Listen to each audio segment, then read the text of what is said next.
Everyone, welcome back to my channel. आज हम बात करेंगे इंटरव्यू टिप्स के बारे में, जो कि बहुत ज़्यादा हेल्पफुल होंगी आपके एनवीएस के इंटरव्यू के लिए भी, या फिर जितने भी टीचिंग इंटरव्यूज होते हैं उनके लिए। सबसे पहले है ड्रेस कोड। एक ड्रेस जो है वो पहला इंप्रेशन होता है किसी भी इंसान पे, तो आपका प्रॉपर ड्रेस में होना बहुत ज़्यादा ज़रूरी है। गर्ल्स के लिए सूट और साड़ी, बॉयज़ के लिए है pant shirt. Boys kurta avoid करेंगे क्योंकि कुर्ता जो है एक फंक्शन की फील देता है, वो आपको नहीं पहनना है। सूट आप पहन सकते हैं क्योंकि अभी विंटर सीजन है। आप टाई भी कैरी कर सकते हैं अगर आप उसमें कॉन्फिडेंस आपको लगता है, कॉन्फिडेंट आप फील करते हैं। अवॉइड डार्क कलर्स, आपको डार्क कलर्स नहीं पहनने हैं, जैसे कि maroon, dark blue, dark green, red, ये कलर्स आपको नहीं पहनने हैं। आपको सिंपल लाइट कलर्स पहनने हैं, जैसे कि लाइट ग्रीन, ग्रे या फिर बेबी पिंक जो कलर होते हैं, आपको वो सारे अगर आप पहनेंगे तो वो इम्पैक्टफुल होंगे। गर्ल्स डार्क लिपस्टिक नहीं लगाएंगी, आपको पार्टी मेकअप नहीं करना है, आपको सिंपल अपनी पर्सनालिटी को शो करना है, कोई मेकअप नहीं करना है आपको। और जो आपका अगर आप इनके साड़ी पहनते हैं तो साड़ी का ब्लाउज सिंपल सोबर होना चाहिए, वो पार्टी लुक नहीं देने वाला होना चाहिए। सेकंड चीज है मीडियम ऑफ कम्युनिकेशन। जिस भी लैंग्वेज में आप आंसर करेंगे वो लैंग्वेज ऐसी होनी चाहिए जिसमें कि आप इजीली अपना मैसेज कन्वे कर सके। अगर आपको इंग्लिश नहीं आती है तो आपको बोलने की कोई जरूरत नहीं है। इंग्लिश के कुछ वर्ड्स आप यूज कर सकते हैं, कुछ भी वर्ड्स, छोटे छोटे वर्ड्स आप यूज कर सकते हैं। पर अगर आपको इंग्लिश नहीं आती है तो आप मत बोलना, क्योंकि इंग्लिश में अगर आप बोलेंगे तो आप अपना मैसेज कन्वे नहीं कर पाएंगे। आप प्रॉपर हिंदी में ही आंसर देना, पर कुछ वर्ड्स आप इंग्लिश के यूज कर सकते हैं। आई कॉन्टेक्ट, जिस भी इंटरव्यूअर ने आपसे क्वेश्चन पुटअप करा है तो आपका आई कॉन्टेक्ट उनके साथ होना चाहिए। अगर आपका आई कॉन्टेक्ट ब्रेक हुआ तो एक ये नेगेटिव इम्पैक्ट देता है इंटरव्यूअर पे। आप जब भी आंसर करेंगे तो आप आई कॉन्टेक्ट के साथ आंसर करेंगे। से know if you don't know the answer, अगर आपको आंसर नहीं आता है जो कि इंटरव्यूअर ने आपसे क्वेश्चन पुटअप करा है तो आपको नो बोलना है, सॉरी सर या sorry ma'am I don't know. आपको गैस नहीं करना है, आपको झूठ नहीं बोलना है, क्योंकि वो नॉलेजेबल लोग हैं, वो आपका झूठ पकड़ लेंगे। तो सिंपली आपको जेन्युइन तरीके से नो नहीं बोलना है कि सर सॉरी सर या सॉरी मैम, मुझे ये क्वेश्चन या आंसर नहीं आता है। कॉन्फिडेंस, एक इंसान की पर्सनालिटी डिपेंड करती है कि वो कितना ज्यादा कॉन्फिडेंट है खुद में। Interview is all about confidence. अगर आप कॉन्फिडेंस से आंसर करोगे किसी भी चीज को तो इंटरव्यूअर आपके कॉन्फिडेंस को जज करेंगे और वो ये चीज देखेंगे, क्योंकि टीचर में सबसे पहली जो एक एबिलिटी होती है, जो पहली एक ट्रेड होती है, वो होती है कॉन्फिडेंस। अगर आपका कॉन्फिडेंस ही अच्छा नहीं है तो आप क्लास में जाके कॉन्फिडेंटली नहीं पढ़ा पाएंगे। अब मैं आपको बताऊंगी कि आपको इंटरव्यू देना कैसे है। सबसे पहले आप डोर को नॉक करेंगे एंटर होने से पहले और पूछेंगे मे आई कम इन। सिंपली आपको ये पूछना है। उसके बाद आप जो चेयर आपके लिए रखी जाएगी आपको उसके पास जाके खड़े हो जाना है।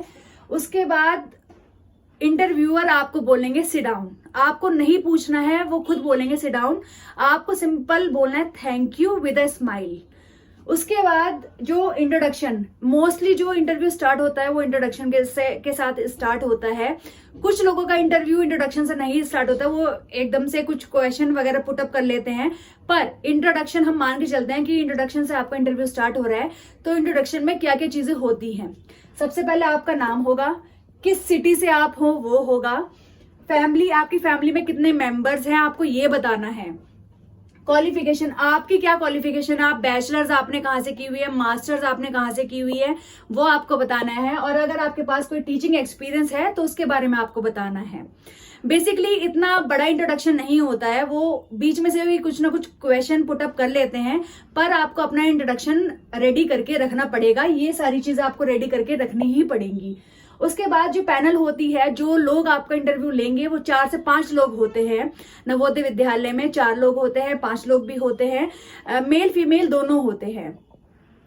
Current news related to your subject, आपके सब्जेक्ट से कोई भी जो करंट न्यूज चल रही है वो आपसे पुटअप कर लेंगे। जैसे मैं स्पोर्ट्स की बीइंग ए स्पोर्ट्स पर्सन, अभी जो रेसलिंग फेडरेशन के लोग हैं वो जंतर मंतर पर धरना कर रहे हैं, तो मेरे से ये चीज पुटअप कर लेंगे वो धरना क्यों कर रहे हैं, आपके हिसाब से क्या वो चीज सही है या गलत है, मेरा पर्सपेक्टिव वो पूछेंगे।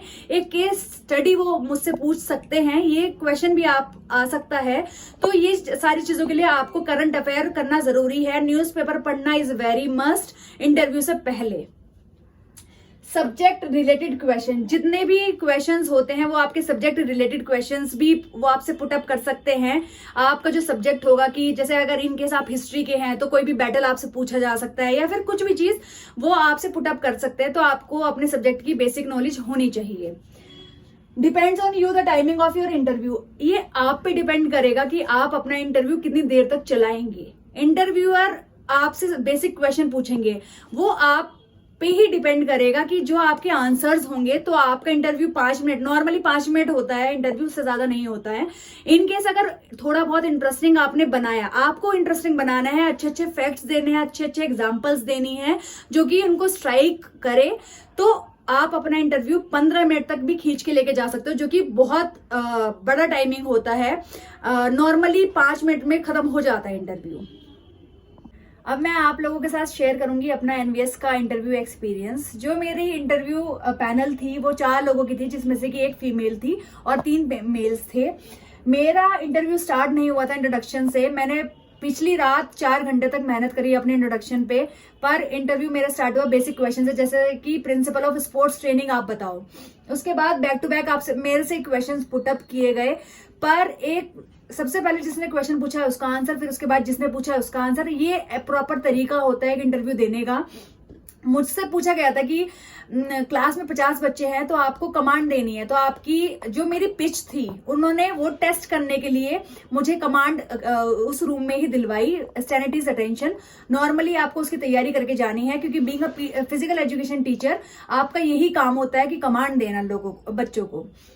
उसके बाद मुझसे बोला कि आपको एक नोटिस लिखना है कि जो बच्चे यूनिफॉर्म में नहीं आ रहे हैं वो कल से उनके लिए स्ट्रिक्ट एक्शन लिए जाएंगे।